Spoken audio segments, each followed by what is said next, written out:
नमस्कार, मैं हूँ प्रिया आर्या। आई हूँ शाइन विद प्रिया के साथ आप सभी के लिए एक नया टॉपिक लेकर। आज का टॉपिक बेस्ड है एनजीओ पर कि हम डिजिटल मार्केटिंग की मदद से एनजीओ में ग्रोथ कैसे करवा सकते हैं और डिजिटल मार्केटिंग हमारे एनजीओ के लिए कैसे हेल्पफुल हो सकती है। तो अगर आप एक डिजिटल क्रिएटर हैं, अगर आप एनजीओ रन कर रहे हैं तो ये वीडियो आपके लिए है। अब आप कहेंगे अगर एनजीओ रन कर रहे हैं तो समझ में आता है कि वीडियो हमारे लिए है, लेकिन हम एक डिजिटल क्रिएटर हैं तो ये वीडियो हमारे लिए कैसे हो सकता है? बिल्कुल है आपके लिए, क्योंकि अगर आप डिजिटल क्रिएटर है तो ये भी एक फील्ड है आपकी काम करने की। ये भी वो जगह है जहां लोगों को आपकी हेल्प चाहिए। डिजिटल मार्केटिंग एजेंसी को वहां जाके उन चीजों को देखना होता है, वो लोग कैसे काम करते हैं, सही तरीके से पोर्ट्रेट करके उन्हें देना होता है कि हर एनजीओ में हर व्यक्ति सोशल मीडिया प्लेटफॉर्म का जानकार नहीं होता है। कुछ लोग इसे स्वयं से करते हैं, कुछ लोगों को जानकारी नहीं होती तो वो आपके पास आते हैं। तो ये टॉपिक दोनों तरह से आपके लिए है। अगर आप डिजिटल मार्केटिंग कर रहे हैं, सीख रहे हैं या लोगों को उसकी सर्विस दे रहे हैं, और अगर आपका एनजीओ है और आप जूझ रहे हैं इस परेशानी से कि आपको और फंड्स चाहिए लेकिन समझ नहीं आ रहा है कि फंड्स कैसे आए। देखिए, सीएसआर फंड हो या कोई दूसरा फंड हो, डोनेशन हो, ये सब की जो प्रोसेस है, जो कहानी है, वो बहुत लंबी जाने वाली है। तो हम हर चीज को अलग अलग करके अगर देखेंगे तो हर टॉपिक अपने आप में वास्ट लेवल पे बहुत ज्यादा है, और हर टॉपिक की सिलसिलेवार जानकारी अगर चाहिए तो इस तरह के कई वीडियोस बनाने पड़ेंगे मुझे। लेकिन मैं हाल ही में कुछ एनजीओ के संपर्क में आई हूँ और मैंने देखा है वहां कुछ कॉमन प्रॉब्लम है जो सारे एनजीओ के साथ में कॉमन है, लेकिन शायद एक दूसरे के बारे में वो लोग इतना जानते नहीं है कि जो समस्या मेरी है वही समस्या इनकी भी है। अक्सर आपने देखा होगा, आपके साथ काम करने वाला, आपकी ही फील्ड में काम करने वाला व्यक्ति कुछ काम करता है तो आपका पूरा जो भी फोकस है, पूरा फोकस वो इस बात पे होता है कि वो किस तरह ग्रोथ कर रहा है, किस तरह सक्सेस पा रहा है वो। लेकिन बहुत ही कम लोग ऐसे होते हैं जो अपने साथ की फील्ड में काम करने वाले लोगों की समस्याओं को भी जानते हैं, क्योंकि जब आप देखते हैं ना कि उसकी भी समस्या वही है जो मेरी समस्या है, तो आप दोनों मिलकर उसका कोई ना कोई हल निकाल ही लेते हैं। तो कॉमन समस्याओं के बारे में बात करूंगी। उस कॉमन समस्याओं में से एक समस्या ये है कि आपके एनजीओ के लिए आप सीएसआर फंड का जो भी अरेंजमेंट है वो कैसे करेंगे। लेकिन ऐसा क्या है जो आपको सीएसआर फंड लेने से रोक रहा है? ऐसी कौन सी चीजें हैं जो आप करना भूल रहे हैं जिससे आपको सीएसआर फंड नहीं मिल पा रहा है? कहीं ना कहीं जो अड़चने हैं हम खुद ही लेके बैठे हैं, बना के बैठे हैं। तो हमें आज उन सारी अड़चनों के बारे में, उन सारी चीजों के बारे में बात करनी है जिसे हम बेटर करके, बेहतर करके एनजीओ के लिए हम सीएसआर फंड प्राप्त कर सकते हैं। तो आप जैसे कि देख रहे हैं बगल में टेबल ऑफ कंटेंट है, इसमें वो सारे बुलेट्स पॉइंट मैंने लिए हैं जो आपके एनजीओ के लिए आवश्यक है और जिन पॉइंट्स पे ध्यान देना आपके लिए आवश्यक है। अगर आप इन पॉइंट्स पे ध्यान देते हैं, इन सारे पॉइंट्स को अगर आप अपने एनजीओ में लाते हैं, इन पर काम करते हैं, वर्क करते हैं, तो आपके लिए सीएसआर फंड पाना बहुत आसान हो जाएगा। तो आज का वीडियो इस बात पर बेस्ड है कि ऐसी कौन सी चीजें हैं जिन पे और फोकस करने से, जिनको बेहतर करने से आपको सीएसआर फंड है जो बहुत जल्दी मिल जाएगा और आपकी तकलीफें दूर हो जाएंगी। तो चलते हैं आगे और देखते हैं एक एक पॉइंट को कि कैसे हम इस पे काम कर सकते हैं। जी हाँ, फर्स्ट पॉइंट है हमारा कोलैबोरेशन। सबसे पहले मैं इस पॉइंट को सबसे ऊपर रखना चाहूंगी, क्योंकि अगर आप किसी फील्ड में काम कर रहे हैं तो आपको भी पता है आप अकेले एनजीओ नहीं है।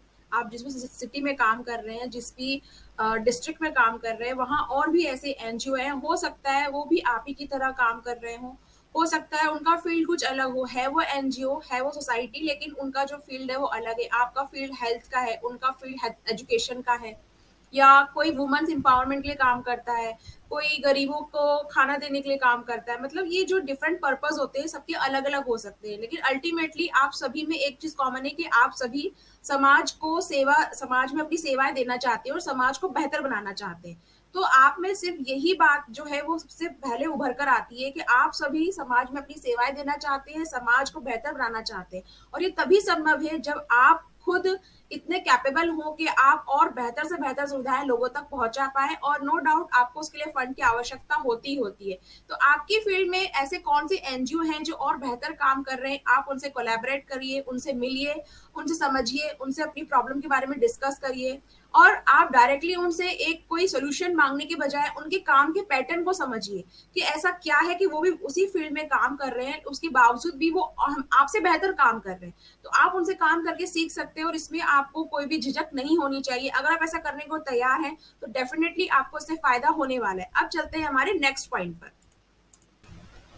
हमारा नेक्स्ट पॉइंट है build social space about NGO. जी हाँ, अधिकतर एनजीओ जो हैं वो सोशल जो लिंक है, जो डिजिटल प्लेटफॉर्म है, उसका पूरी तरीके से उपयोग नहीं कर रहे हैं। कुछ एनजीओ है जिनके पास उनका फेसबुक प्रोफाइल है, कुछ एनजीओ है जो इंस्टाग्राम पे अपने ही पर्सनल आईडी से वो सारी अचीवमेंट्स या सारे जो काम वो कर रहे हैं उनकी कुछ फोटो या पोस्ट वो डालते रहते हैं। कुछ एनजीओ हैं जिनके बहुत ही मिनिमम यूट्यूब चैनल है, लेकिन यूट्यूब चैनल को भी अच्छे तरीके से मोनेटाइज नहीं किया गया है। उसको ग्रो करने के बारे में सोचा ही नहीं गया, या उसमें कंटिन्यूसली जो भी पोस्ट है वो होती नहीं है। आपकी ऐसे कई प्रोग्राम्स होते हैं जो आपको लगता है कि ये मीडिया की नजर में या लोगों के पास में पहुंचना चाहिए, लेकिन आप उसे छोड़ देते हैं या किसी कारण से वो रह जाता है। या आप सबसे बड़ा ड्रॉबैक ये है कि जो भी एनजीओ जो है लिस्टेड, जो ऑलरेडी इसमें सब कुछ कर रहे हैं, वो तो आगे बढ़ ही रहे हैं। मैं उनकी बात कर रही हूँ जिन्होंने इन चीजों को छोड़ रखा है। ट्विटर पे आप अपडेशन नहीं दे। ट्विटर एक ऐसा प्लेटफॉर्म है जहां आप अपनी एनजीओ की जो भी मूवमेंट है उसमें कम से कम शब्दों में आप उसमें बता सकते हैं कि आज हमने ये अचीवमेंट किया, आज हमने इस क्षेत्र में काम किया, आज हम यहाँ गए थे। तो लोगों तक आपकी बात पहुंचती है। और उसके बाद में आता है लिंक्डइन। लिंक्डइन एक ऐसा प्रोफाइल है जो सिर्फ जॉब देने या जॉब लेने का काम नहीं करता है। वहां पर अधिकतर कंपनीज हैं जो सीएसआर फंड को सीरियसली लेती है और वहां पे एनजीओ क्या काम कर रहा है वो देखती है। अब बात ये आती है कि आपने जितने भी सोशल स्पेस आपके बना रखे हैं वो आप किस तरह से रन कर रहे हैं, किस तरह से उस पर अपनी जो पोर्ट्रेट है वो लोगों के सामने आप पहुंचाना चाह रहे हैं, क्योंकि ये एक तरह का आपका पोर्टफोलियो है जो लोगों तक पहुंच रहा है, आप क्या कर रहे हैं। तो आप जितना बेहतर हर सोशल लिंक को करेंगे उतना ही लोग आपसे अच्छे से कनेक्ट हो पाएंगे। और मोस्ट ऑफ द एनजीओ जो है वो वेबसाइट को बिल्कुल नेग्लेक्ट कर देते हैं। उन्हें लगता है कि वो क्योंकि प्रोडक्ट सेल नहीं कर रहे हैं, वो कोई बिजनेस नहीं कर रहे हैं, तो उनको वेबसाइट की आवश्यकता नहीं है। तो ऐसा बिल्कुल नहीं है। वेबसाइट की आवश्यकता तो एनजीओ को बहुत ज्यादा है, क्योंकि वेबसाइट में ही एक ऐसा टूल है जो आपके सारे सोशल लिंक को एक साथ लाएगा, गैदर करेगा और लोगों को बताएगा कि आपने कब से एनजीओ स्टार्ट किया हुआ है, आपकी जर्नी क्या रही है, आपके साथ कितने लोग काम कर चुके हैं, आपने कितने लोगों के जीवन में बदलाव किया है, आपके कारण कितने लोगों के जीवन बदले हैं।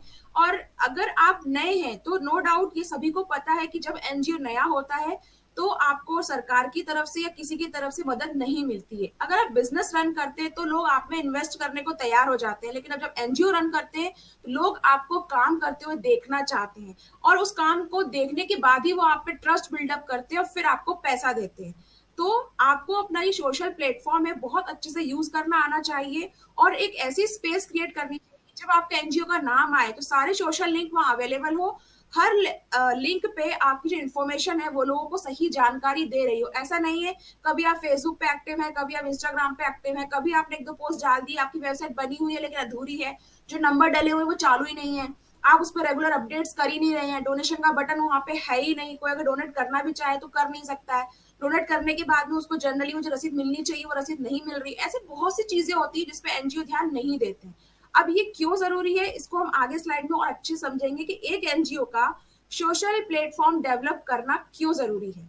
तो हम चलते हैं आगे नेक्स्ट पॉइंट पर।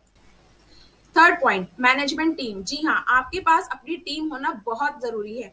जनरली लोगों के पास टीम तो होती है लेकिन उसमें से कुछ मेंबर काम कर रहे होते, कुछ मेंबर काम नहीं कर रहे होते। तो अगर आपका एनजीओ है, आपके पास मेंबर है, जो मेंबर है उनकी जो भी उनका जो भी काम है वो पोर्टफोलियो, वो काम उनका डिसाइड होना चाहिए कि अगर आप डायरेक्टर हैं, अगर आप मेंबर हैं और अगर आप वाइस प्रेसिडेंट है, अगर आप अकाउंटेंट हैं, अगर आप हमारे साथ में मिलकर काम कर रहे हैं, एक एम्प्लॉय है, तो उसका पर्टिकुलर क्या काम है जो उसे करना ही है। अगर आपने किसी ऐसे व्यक्ति को रखा हुआ है जो आपको सब ये याद दिलाएगा कि आपकी धारा 27-28 का टाइम कब हो गया है, आपके पास सारे डॉक्यूमेंट्स अवेलेबल हैं या नहीं है, उनको अवेलेबल कराने के लिए क्या अड़चने आ रही हैं, जो सारे आपके एनजीओ में काम हो रहे हैं उसको रिकॉर्ड के तौर पर रखा जाना है कि नहीं रखा जाना है, किस तरह रखा जाना है, और उसको डे टू डे मेंटेन किया जा रहा है नहीं किया जा रहा है, जो भी आप एक्टिविटी कर रहे हैं उसका रिकॉर्ड तैयार करना, और उस रिकॉर्ड को तैयार करने के बाद में हर एक्टिविटी के लिए कोई एक जिम्मेदार होना कि भाई अगर मैं एक्टिविटी कर रहा हूँ तो इसके लिए क्या क्या काम मैंने सामने वाले को अपनी टीम में डिवाइड किया हुआ है, और हर मेंबर उस टीम का अपने सेक्शन में बेस्ट से बेस्ट देने की कोशिश करे। जब ऐसा होगा तो आप कोई भी प्रोग्राम करेंगे वो प्रोग्राम का लेवल ही वो नेक्स्ट लेवल का होने वाला है। अगर आप मान लीजिए एक छोटा सा प्रोग्राम रखना चाहते हैं जिसमें आपने स्कूल में बच्चों को बताना चाहा कि आज एजुकेशन कैसा हो गया है और आज एजुकेशन के जरिए आप कैसे और ज्यादा कैरियर बना सकते हैं। मान लीजिए कि आपका एनजीओ एजुकेशन क्षेत्र में इस तरह से काम कर रहा है। अब आपने एक प्रोग्राम में कैंपेन करने के बारे में सोचा, लेकिन अब जो कैंपेन करने के बारे में सोच रहे हैं, आप जिन लोगों से आप किसी एक्सपर्ट को बुलाना चाहते हैं तो उसकी जिम्मेदारी किसकी होगी, वो कब आएगा, किस तरह बात करेगा, मतलब क्या पॉइंट्स उसके होंगे जिसको लेके वो सामने वालों को बेनिफिट होंगे, उस प्रोग्राम की जो पूरी कवरेज है वो कौन लेगा, और उसके बाद में उसको मीडिया तक पहुंचाना, उस प्रोग्राम को फ्रूटफुल इस तरह बनाना कि जब सीएसआर फंडिंग के लिए आप उस प्रोग्राम को ले जाए तो सामने वाले को लगे कि हाँ, इस प्रोग्राम से सच में लोगों की हेल्प हुई है, ये प्रोग्राम फ्रूटफुल रहा है लोगों के लिए, तो सीएसआर फंडिंग के लिए कंपनी उस पर ध्यान देगी। लेकिन अगर आपने सिर्फ 2 ही लाइन में या सिर्फ 1-2 फोटो में अपने प्रोग्राम को डिफाइन कर दिया, या उसकी जो भी रिकॉर्डिंग है वो रखी नहीं है, तो आपके लिए आगे जाके बहुत दिक्कतें हो सकती है। तो आपको फर्स्ट ऑफ ऑल अपनी एक मैनेजमेंट टीम तैयार करना बहुत जरूरी है, जहां पे काम करने वाले हर व्यक्ति का काम डिसाइड होना चाहिए, किसको क्या काम करना है, और वो उसकी सिर्फ रिस्पॉन्सिबिलिटी ही ना ले, वो उसके लिए अकाउंटेबल भी हो। जी हाँ, रिस्पॉन्सिबिलिटी और अकाउंटेबिलिटी में बहुत फर्क होता है। जिम्मेदारी ये होती है कि हाँ, मुझे काम दिया गया है, नहीं भी हुआ तो कोई बात नहीं, लेकिन अगर कोई व्यक्ति अकाउंटेबल होता है उसके काम के लिए, तो काम नहीं होगा तो क्या, इसकी आगे की सोच रखने वाला ऐसा व्यक्ति आपको चाहिए अपनी टीम में।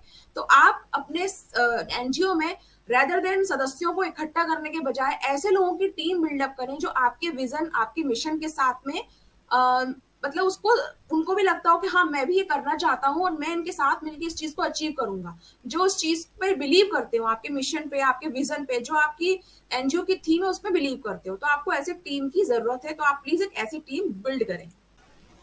नो डाउट, आप जब एनजीओ शुरुआत करते हैं तो आप पता रखते हैं और आप सोचते हैं कि मुझे इस फील्ड में जाना है, एजुकेशन फील्ड हो, हेल्थ हो, या ऐसी कई फील्ड्स हैं जो आप काम करें। लेकिन क्या होता है, धीरे धीरे कुछ एनजीओ क्या होते हैं, अपनी फील्ड से भटक जाते हैं, वो अपनी एक्सपर्टीज पे ध्यान ही नहीं देते कि हम यहाँ पे काम तो कर रहे हैं लेकिन हम इसको इतना बेहतर कर सकते हैं कि हमसे बेहतर कोई नहीं कर सकता। तो आपको वो एक्सपर्टीज डिफाइन करना बहुत जरूरी है आपकी रिपोर्ट्स में, आपके पोर्टफोलियो में।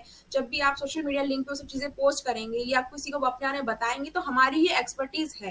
जैसे अगर मुझसे कोई बोले कि आपको सबसे बेहतर काम क्या आता है, तो मैं कह सकती हूँ कि I can make the video and I can make the post, मुझे सबसे बेहतर काम आता है। नो डाउट कि मैं फेसबुक का प्रोफाइल बनाना नहीं आता, मुझे आता है, मैं सारे प्रोफाइल बना सकती हूँ, लेकिन मुझे वीडियो बनाना बहुत अच्छा लगता है मुझे।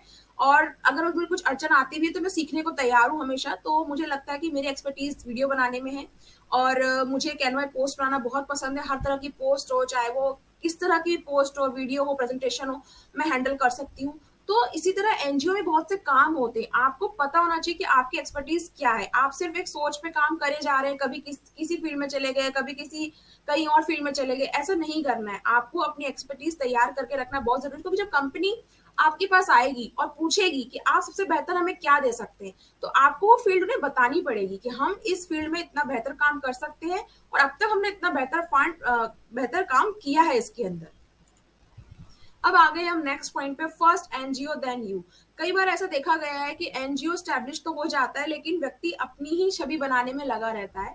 उसे लगता है मैंने ये काम किया, मैं ये कर रहा हूँ। लेकिन देखिए, आप रहे ना रहे लेकिन संस्थाएं हमेशा रहेंगी, संस्था का नाम हमेशा रहता है। कहते हैं ना कि व्यक्ति रहे ना रहे, कंपनी हमेशा स्टैब्लिश करती है, कंपनी कभी मरती नहीं है। वो काम, वो नाम, वो हमेशा फॉर एवर रहता है जिंदगी में आगे। तो आप इस पे ध्यान दीजिए। आपको अपने ब्रांड जो वैल्यू है वो एनजीओ की ब्रांड बनानी। अगर आपका कोई ब्रांड नेम है, आपका एनजीओ का नाम है, तो हर जगह आपके नाम से बजाय आपके एनजीओ के नाम से वो चीज सामने आए कि अच्छा, ये काम हुआ है, इस एनजीओ के द्वारा हुआ है, मतलब इस एनजीओ के लोग हैं ये। तो वो एक अलग ही पर्सपेक्टिव उभर के आता है और अलग ही तस्वीर उभर के आती है। तो जब कंपनी सीएसआर फंडिंग के लिए आपके प्रोफाइल को चेकआउट करती है तो इससे आपको बहुत ज्यादा बेनिफिट मिलता है, रादर देन कि अगर आप अपने आप को ही ग्लैमराइज करने में लगे रहे। तो आपकी पूरी कोशिश ये होनी चाहिए कि आप जीरो से लेके जितने भी लेवल पे आप काम करें, आप अपने एनजीओ को बूस्टअप करें, ना कि अपनी इमेज बनाने में। Most lovable topic, gate social link. क्यों? क्योंकि आपको सीएसआर फंड यहीं से मिलने वाले हैं। जी हाँ। अब देखिए, आप किसी से जाके बोलेंगे, आप कितनी कंपनियों के दरवाजे खटखटाएंगे, कितनी कंपनियों के office to office, door to door जाके आप ये बोलेंगे कि मेरा ये एनजीओ है, मैं ये काम करता हूँ और मुझे काम करते करते बहुत समय हो गया है, पर मैं चाह रहा हूँ कि मुझे फंड चाहिए, आप मुझे फंड दीजिए। आपको लगता है कि इससे कुछ फायदा होने वाला है? शायद ही कोई ऐसा व्यक्ति हो जो इस तरह काम करके शायद फायदा पा ले। मुझे नहीं लगता कि इससे फायदा आपको बहुत जल्दी होने वाला है। तो बेटर ये है कि जब आपका एक सोशल प्लेटफॉर्म तैयार है तो आप उन कंपनियों को उसी सोशल प्लेटफॉर्म पे सर्च करिए। जैसे कि देखिए, इन्फोसिस है, तो इन्फोसिस एक बहुत बड़ा स्ट्रक्चर है, उसको सीएसआर फंड मिलता है, तो वो अपने सीएसआर फंड को कहीं ना कहीं तो खर्च करते ही हैं। तो आप उनको अप्रोच करिए। तो आप उनको अप्रोच कहाँ करेंगे? क्या डायरेक्टली आप उनके ऑफिस चले जाएंगे? नहीं, वो कंपनी का एक सोशल मीडिया प्लेटफॉर्म बना हुआ है, उस पर मेल आईडी है, उस पर उनकी सारी जो चीजें हैं वो जब वो कुछ प्रोजेक्ट निकालते हैं तो आपको अगर आप खुद ही सोशल मीडिया पे अपडेट नहीं है, अगर आप खुद ही लिंक्डइन पे अपडेट नहीं है, तो जब कंपनी इसमें प्रोजेक्ट डालेगी या कोई भी सिचुएशन में अगर इसमें कोई भी पोस्ट आती है तो आपको पता कैसे लगेगा? अब धीरे धीरे क्या होगा, जब सोशल मीडिया पे होते हैं और इन कंपनियों के टच में होते हैं, बार बार आप उसकी पोस्ट पे लाइक कर रहे हैं या कोई कमेंट्स कर रहे हैं, तो एक कनेक्शन बिल्डअप हो जाता है। जैसे मान लीजिए कोई व्यक्ति मेरे वीडियो लगातार देख रहा है और बार बार किसी ना किसी कमेंट सेक्शन में वो मुझे कमेंट कर रहा है, तो ये नॉट पॉसिबल कि मेरा उस पर ध्यान ना जाए, मेरा उस पर ध्यान जाएगा। और अगर उसकी तरफ से मुझे ऑफर आएगा कि नहीं मुझे आपके साथ काम करना, तो डेफिनेटली मैं उसके काम को फिर देखना चाहूंगी। तो मेरा पहला सजेशन, पहला स्टेप क्या होगा कि अच्छा आप काम करना चाहते हैं तो बताइए आपके कितने आपने अब तक कैसे काम किया है। तो आप क्या करेंगे, क्या फोन पे आप उसको वहीं पे अपने 20 साल की, 12 साल की, 5 साल की, 6 साल की या 2 साल की जर्नी आप फोन पे समझाएंगे उसे? आपको लगता है कि उसके पास इतना वक्त है? नहीं है इतना वक्त, आज किसी के पास भी इतना वक्त नहीं है। तो जो कंपनियों को जो सीएसआर फंड जो मिलने की जो दिक्कत सबसे बड़ी आती है वो यही दिक्कत आती है। अब क्या होता है, अगर आपके पास एक पूरा सोशल मीडिया प्लेटफॉर्म तैयार है और आप कंपनी को भी वही सोशल मीडिया प्लेटफॉर्म पर सर्च करते हैं, आपको सारी कंपनी मिल जाएंगी। सीएसआर बॉक्स होता है, सीएसआर बॉक्स में सारी कंपनियों की लिस्टिंग होती है, आप उसमें जाके हर एक कंपनी के प्रोफाइल को चेक कर सकते हैं। आपको ये चेक करना है कि आप जिस फील्ड में काम कर रहे हैं, क्या उस फील्ड में वो कंपनी काम कर रही है। आपको कई कंपनियां मिलेंगी और फिर जब वो काम कर रही है तो वो कब प्रोजेक्ट को लॉन्च करती है। देखिए क्या होता है, जनरली हर बार सीएसआर फंड ना एक नया साल, मतलब नया जो ईयर आता है फाइनेंशियल ईयर 1 अप्रैल, उसके पहले ही वो लोग प्लानिंग कर लेते हैं, जनवरी फरवरी मार्च। तो जब कंपनियां जनवरी फरवरी मार्च में प्लानिंग कर रही होती है तो आपकी प्लानिंग उससे भी पहले हो जानी चाहिए। आपकी कंपनी का आपके पास पोर्टफोलियो तैयार होना चाहिए, सोशल लिंक तैयार होने चाहिए। और ये ऐसा बिल्कुल नहीं होता है कि आज मैंने सोशल लिंक तैयार किया और आज मैंने सब लोगों को जाके बस एक बार मेल कर दिया या एक बार टच कर दिया या इन्फोसिस की साइट पे जाके मैंने अपने एनजीओ के बारे में 2-3 लाइन लिख दी। इस तरह नहीं होता है, आपको कंटिन्यू वहां पे अपनी एक ब्रांड इमेज बनानी पड़ती है। धीरे धीरे लोग आपके ब्रांड अवेयर के बारे में अवेयर होते हैं। और ये तो बिल्कुल सच है कि पहले आपको खुद काम करना होगा, पहले आपको खुद अपने एनजीओ पे खर्च करना होगा और पहले आपको सारी जो रिपोर्ट्स है वो तैयार करनी होगी ताकि लोगों तक आपकी बात पहुंचे। और सीएसआर फंडिंग के लिए सबसे इंपॉर्टेंट चीज ये होती है कि आपके पास सारे डॉक्यूमेंटेशन तैयार होने चाहिए। आपकी जो चीजें हैं वो एकदम आपके ऑन द टिप्स होनी चाहिए। ऐसा नहीं है कि अगर कोई रिपोर्ट निकलती है और उन्होंने कुछ पॉइंट्स बोले हुए हैं, आपके पास तैयारी ही नहीं है, आपका ऑडिट रिपोर्ट तैयार नहीं है, आपकी किसी भी जो एनजीओ दर्पण होता है, उसको हम एनजीओ दर्पण कहते हैं, उसमें आपकी लिस्टिंग ही नहीं है। क्योंकि जो जरूरी होता है, क्योंकि हर सीएसआर कंपनी ये चाहती है कि जो कंपनी सीएसआर फंड देती है वो ये चाहती है कि हम जिस एनजीओ के साथ काम कर रहे हैं वो गवर्नमेंट में लिस्टेड हो। तो क्या आपने वो प्रोसेस पूरी कर रखी है? और अगर कंपनी आपको कल को फोन करके कहती है कि ठीक है हम आपसे काम करने को तैयार है, आपका प्रोजेक्ट हम हमें बता दीजिए आप, तो आप क्या कहेंगे कि नहीं हम तो काम करना चाहते हैं लेकिन प्रोजेक्ट तैयार नहीं है। तो आप पहले अपनी तैयारी पूरी रखिए। आपका प्रोजेक्ट रिपोर्ट तैयार होना चाहिए, आपकी कंपनी का पोर्टफोलियो तैयार होना चाहिए, आपकी डॉक्यूमेंटेशन रेडी होने चाहिए और आपका सोशल मीडिया जो प्लेटफॉर्म है वो कंटिन्यूसली कुछ ना कुछ पोस्ट करना चाहिए। और गुड मॉर्निंग और गुड नाइट के मैसेज बहुत पुराने हो गए, अब लोग इन मैसेजेस से इरिटेट हो जाते हैं। वो इस मैसेज से बिल्कुल भी मोटिवेट नहीं होते हैं क्योंकि आज हर व्यक्ति कुछ सीखना चाहता है या कुछ अर्न करना चाहता है। या तो अपने मैसेज से आप किसी को कुछ सिखाइए या ऐसा कुछ बेनिफिट दीजिए जो उसकी लाइफ में चेंज करता हो।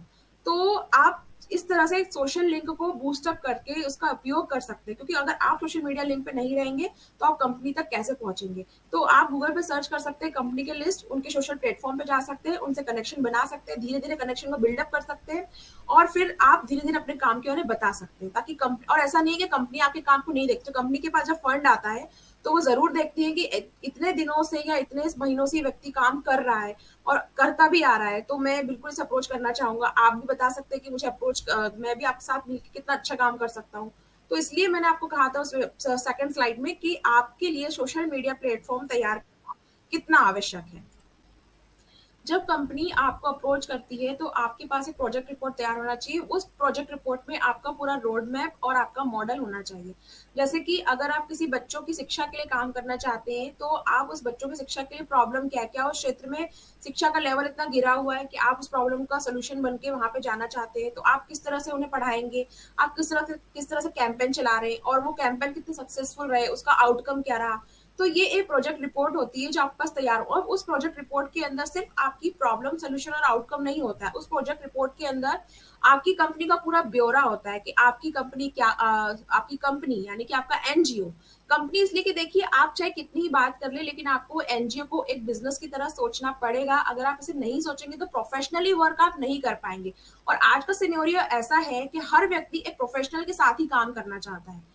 तो आपको सोचना होगा कि आपके एनजीओ का जो आप पोर्टफोलियो बना रहे हैं, जो प्रोजेक्ट रिपोर्ट आप बना रहे हैं, वो एक रोड मैप की तरह काम करे कि कोई भी नया व्यक्ति, कोई भी नई कंपनी उस प्रोजेक्ट रिपोर्ट को देखे तो अच्छा ये आपका एनजीओ है, ये इस तरह से काम करता है, आपके एनजीओ में इतने मेंबर्स हैं और उन मेंबर्स का डेजिग्नेशन है और आपने क्या क्या काम किया है, फिर उसके कुछ फोटोज हो या उस अचीवमेंट्स हो या अवार्ड्स हो या आपने कोई शोज करवाए हैं या आपने कितनों की जिंदगी में आपने चेंजेस किए हैं, तो अब तक आपकी जर्नी क्या रही है ये, और फिर अब आप उस फंड का उपयोग जो आपको कंपनी सीएसआर फंड देगी उसको आप लेके किस तरह से उस फंड का उपयोग करेंगे, उसका भी ब्यौरा आपको उस रोड मैप में, उस मॉडल में, प्रोजेक्ट रिपोर्ट में करना जरूरी होता है। जनरली क्या होता है कि जब आपसे पूछा जाता है कि आप क्या कर रहे हैं, तो लोग क्या करते हैं आजकल वही पुराना जो तरीका है अपना रहे हैं। उनके पास वही ब्रोशर्स होते हैं या किताबें होती है। आज किसी के पास इतना टाइम नहीं है, जब तक कि आप कोई बहुत बड़ा अचीवमेंट नहीं कर लेते या कोई बहुत बड़ी पोस्ट पे नहीं होते, लोग आपके बारे में पढ़ना नहीं चाहेंगे। आप नए हैं तो वो क्विक रेफरेंस चाहते हैं कि बस जल्दी मुझे बता दो कि आप करते क्या हो और हम आपके साथ काम करते तो हमें बेनिफिट क्या होगा। ये सबसे पहला क्वेश्चन होता है। तो आपकी कंपनी का, आपके एनजीओ का, आपके पास एक प्रेजेंटेशन तैयार होना चाहिए जो आप बोले कि हाँ ठीक है, आपका नंबर दीजिए, मैं आपको या तो मेल कर देता हूँ हमारा प्रेजेंटेशन, जिसमें आपको कंपनी की एक शॉर्ट ब्रीफ इन्फॉर्मेशन जो है वो मिल जाएगी। या प्रोजेक्ट रिपोर्ट पहले से तैयार होनी चाहिए कि भाई ये प्रोजेक्ट रिपोर्ट है, हम इस क्षेत्र में काम कर सकते हैं, क्योंकि आपकी कंपनी इस फील्ड में काम करती है तो हम आपसे कोलैबोरेट करना चाहते हैं। फिर आपके सारे जो डॉक्यूमेंट्स हैं वो भी उस प्रोजेक्ट रिपोर्ट के अंदर होने चाहिए। 12A हुआ, 80G हुआ, ये आपके पास ऑलरेडी होना चाहिए। अगर ये नहीं है तो आपको फिर सीएसआर फंड मिलने में दिक्कत हो सकती है। और अक्सर से देखा गया है कि जो आप ये सारी फॉर्म्स वगैरह ले तो लेते हैं लेकिन इनकी डेट्स निकल जाती, अपडेट करना भूल जाते हैं। तो ऐसी गलती ना करें। अगर आपके पास एफएसआई है, अगर फॉरेन से भी आपके पास फंड आया है, तो उसकी जो डेट है, एंड डेट क्या है उसकी, क्या वो खत्म होने वाला है, आपने उसका भी मेंशन आप इसमें जरूर करें। आपकी प्रोजेक्ट रिपोर्ट के अंदर सारी चीजें मेंशन होनी चाहिए। तो ये आपका रोड मैप है, ये मॉडल है जो आपको सीएसआर फंड दिलाने में बहुत हेल्प करने वाला है। ऑडिट रिपोर्ट, जी हाँ, आपको कम से कम 3 साल की ऑडिट रिपोर्ट तो मेंटेन करके देनी होती है जब आपको सीएसआर फंड देना होता है, क्योंकि जब जब कंपनी प्रोजेक्ट निकालती है तो उसकी गाइडलाइंस जो होती हैं, उनके कुछ पॉइंट्स होते हैं कि आपको अपना ऑडिट रिपोर्ट देना है, तो वो 3 साल का ऑडिट रिपोर्ट आपसे मांगेगा ही। ठीक है, साथ में कई बार एनजीओ ये गलती कर देते हैं कि वो अपना जो अकाउंट्स की जो भी चीजें हैं अकाउंट्स की, कि पैसा कहाँ से आया, कहाँ खर्च हुआ और हमने किस तरह काम किया, डॉक्यूमेंटेशन होता ही नहीं है। तो डॉक्यूमेंटेशन आप बिल्कुल पुख्ता रखें, आपके सारे 12A 80G सारी चीजें आपके पास रखें आप। और इतना मुश्किल नहीं है कि सारा ऑनलाइन ही होता है। जैसे मैंने एक चीज बोली थी, एनजीओ दर्पण जो होता है, आपको उसमें भी अपनी एंट्री कराना बहुत जरूरी है। तो क्या उसके अंदर आपका रजिस्ट्रेशन है? क्योंकि जब आप सीएसआर प्रोजेक्ट के लिए अप्लाई करते हैं तो उसमें सारी चीजें मांगी जाती है, उसमें सारे लिंक होते हैं और आपको ये सारी चीजें अपलोड करनी होती है। जैसे कि आपसे पूछा गया कि आपका नीति आयोग जो एनजीओ दर्पण है, नीति आयोग का रजिस्ट्रेशन नंबर क्या है, तो आपको वो लिखना पड़ेगा। अगर आपने करा ही नहीं है रजिस्टर तो आप नंबर कहाँ से देंगे? ऑडिट रिपोर्ट 3 साल की आपने किया नहीं है मेंटेन, या किसी साल किया किसी साल नहीं किया, बैंक स्टेटमेंट आपके क्लियर नहीं है, तो ये सब चीजें आपको ध्यान रखनी पड़ती हैं। फिर आपका डॉक्यूमेंटेशन और मांगा, अगर 12A 80G का आप दीजिए हमारे पास कॉपी, नहीं लिया था, रखा है, पता नहीं कहाँ है, देखना पड़ेगा, या पता नहीं वो एक्सपायर हो गया है। तो documentation is must to get the CSR. ठीक है, उसके बाद हम चलते हैं आगे। सिलेक्ट योर निश, ये चीज डिजिटल मार्केटिंग में बहुत बोली जाती है कि पहले आप तय कर लें कि आप किस निश पे अपना काम करना चाहते हैं। आप अगर यूट्यूब वीडियो बनाना चाहते हैं तो आप क्या बताना चाहते हैं, डिजिटल मार्केटिंग बताना चाहते हैं, या आप कोई चैनल बनाना चाहते हैं जो आपको इंग्लिश सिखाए, या आप बच्चों को सिर्फ मैथ्स पढ़ाना चाहते हैं, तो यही चीज अप्लाई होती है एनजीओ पे।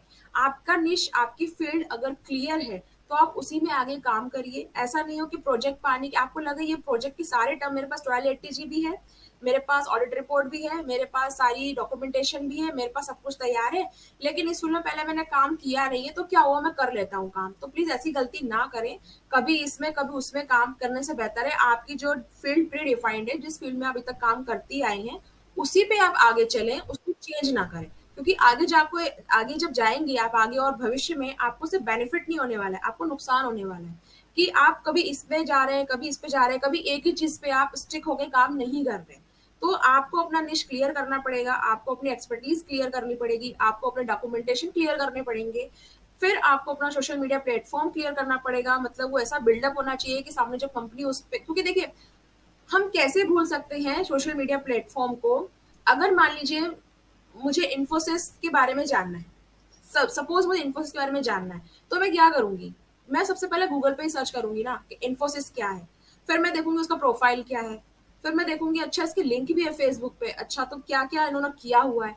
और आप जाके देखिए, मुझे बोलने की जरूरत नहीं है, जो कंपनियां काम कर रही हैं आप देखिए उनके सोशल मीडिया प्लेटफॉर्म, वो डे टू डे अपडेशन देते हैं कि वो क्या कर रहे हैं। रिलायंस है, टाटा ग्रुप है, अब ये बड़े बड़े नाम क्यों, तो आपको सिर्फ बड़े बड़े नाम नहीं देखना है, इनका वर्किंग प्रोसेस भी देखना है, अपना निश क्लियर करके चलना है कि अगर मान लीजिए मेरा छोटा सा काम है तो उस छोटे से काम को भी मैं डे टू डे क्या अपडेशन कर रहा हूँ, मैंने क्या काम किया, आज मैंने 2 लोगों की जिंदगी में बदलाव की अपने प्रोजेक्ट के जरिए, कल को उसी मॉडल पे काम करके मैंने 4 लोगों की जिंदगी बदली। अगर मैं सिर्फ ऐसा करता हूँ कि सिर्फ उन महिलाओं को काम सिखाता हूँ जिनके पास पैसे नहीं है, उनके लिए मैंने सिलाई मशीन दी है, उनको सिलाई का काम सिखाया है और आज वो अपने पैरों पर खड़े होके अपना कुछ टेलर का काम या कोई टेलरिंग का काम है, अपना बुटीक भी उन्होंने ओपन किया है, तो वो आपकी अचीवमेंट स्टोरी है।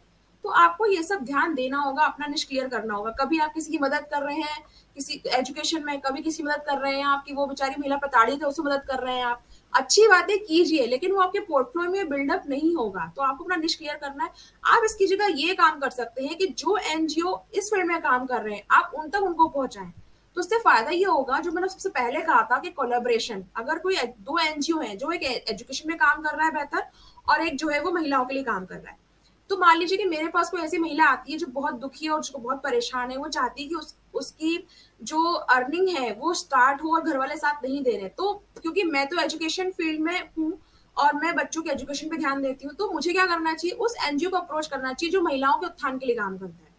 तो इससे क्या होगा, जब ऐसे ही आप अपने लोगों तक अपने मदद पहुंचाएंगे और लोगों से उस एनजीओ के बारे में मिलवाएंगे, तो वो एनजीओ भी आपको उन बच्चों तक पहुंचाएगा जिनको आपकी जरूरत है। तो कोलैबोरेशन बहुत काम आता है, रादर देन आप एक दूसरे से कंपटीशन करके बैठ जाए कि नहीं मुझे इससे बेहतर काम करना है तो मुझे इससे बात नहीं करनी है। तो इस तरह का रवैया नहीं रखना है, क्योंकि आजकल डिजिटल मार्केटिंग पे यही हो रहा है। आप खुद देखिए यूट्यूब पर व्यक्तियों को बुलाया जाता है या गेस्ट को बुलाया जाता है, तो ये लोग क्या कर रहे हैं, एक दूसरे से कंपटीशन नहीं कर रही है, एक दूसरे का साथ दे रहे हैं ताकि साथ मिलकर आगे बढ़ेंगे और सक्सेस को पाएंगे। तो आपको भी इसी पॉइंट को ध्यान रखना है।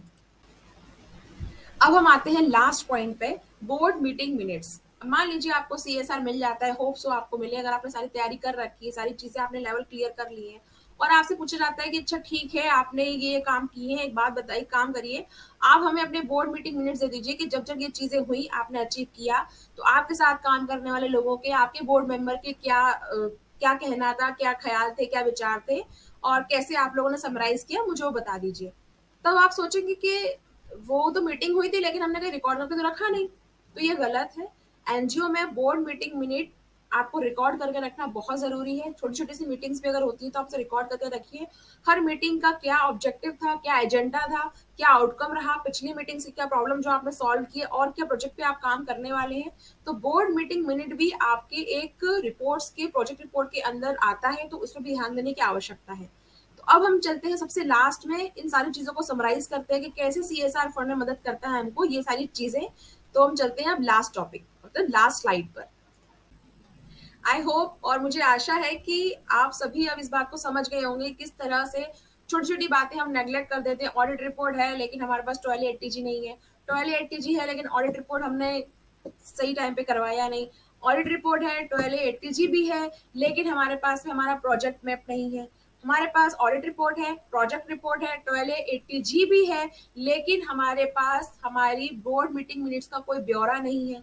अब हमारे पास 12A भी है, एटीजी भी है, प्रोजेक्ट रिपोर्ट भी है, बोर्ड मीटिंग का ब्यौरा भी है, लेकिन हमारे कंपनी प्रोफाइल को बताने वाला कोई भी सोशल मीडिया प्लेटफॉर्म सही तरीके से वर्क नहीं कर रहा है। तो जब कंपनी ने वहां पे जानकारी लेना चाहिए, क्योंकि देखिए कोई भी आपसे फोन पे जानकारी लेगा तो वो सोचेगा कि आज मैं भी अगर आपसे कहती हूँ मेरा चैनल है तो आप क्या करेंगे, हाँ ठीक है, लेकिन बाद में जाके आप चैनल को आप जरूर देखेंगे। आप ये देखेंगे कि आखिर चैनल में क्या है। तो जब आप अपने एनजीओ का नाम लेते हैं तो व्यक्ति जाता है, सर्च करता है और फिर सब चीजें नहीं मिलती है तो कहीं ना कहीं से वो उसे पता कर, तो वो कहीं और से पता करके आपके बारे में कोई राय बनाए। इससे बेहतर है कि आप खुद ही अपने आप को प्रेजेंट करें दुनिया के सामने कि आप क्या काम कर रहे हैं और कितना बेहतर काम कर रहे हैं। तो आपके पास 3 साल की ऑडिट रिपोर्ट होनी चाहिए, आपका एनजीओ एनजीओ दर्पण नीति आयोग में रजिस्टर्ड होना चाहिए, आपकी डॉक्यूमेंटेशन फुल प्रूफ होने चाहिए, यानी कि ऐसा नहीं कि आप लिख तो रहे हैं कि हमने 50 लोगों के लिए काम किया लेकिन आपके पास फोटो में से 2 ही लोग दिख रहे हैं, आपका बैनर कहीं शो नहीं हो रहा है। बहुत सी चीजें ध्यान रखनी पड़ती हैं, जो उसका डॉक्यूमेंटेशन है वो सही नहीं है, पेपर कटिंग आपने संभाल के नहीं रखी, पेपर में आया था लेकिन आपने संभाल के रखा नहीं, अब आप सोच रहे हैं कि मैं उस पेपर वाले से बात करूं। तो ये चीजें जो होती है, जो on the moment on the spot आपको करनी होती है, इसीलिए इन चीजों को समराइज करने के लिए हम यूज करते हैं सोशल मीडिया प्लेटफॉर्म का। देखिए, फेसबुक हो, ट्विटर हो, कोई भी प्लेटफॉर्म हो, सबसे बड़ी चीज यहाँ पे जो लोग, मैंने शायद किसी को बोलते हुए नहीं सुना लेकिन मैं बोलना चाहूंगी, आप इसमें बैक डेट में कुछ गड़बड़ी नहीं कर सकते। मतलब मान लीजिए रजिस्टर में शायद आप एंट्री कर दें, मिटा के बैक डेट में एंट्री कर दें आप, ठीक है, लेकिन फेसबुक पे मुझे बताइए बैक डेट में जाके आप पोस्ट कैसे डालेंगे? अगर आप एडिट भी करते हैं तो वहां शो होता है।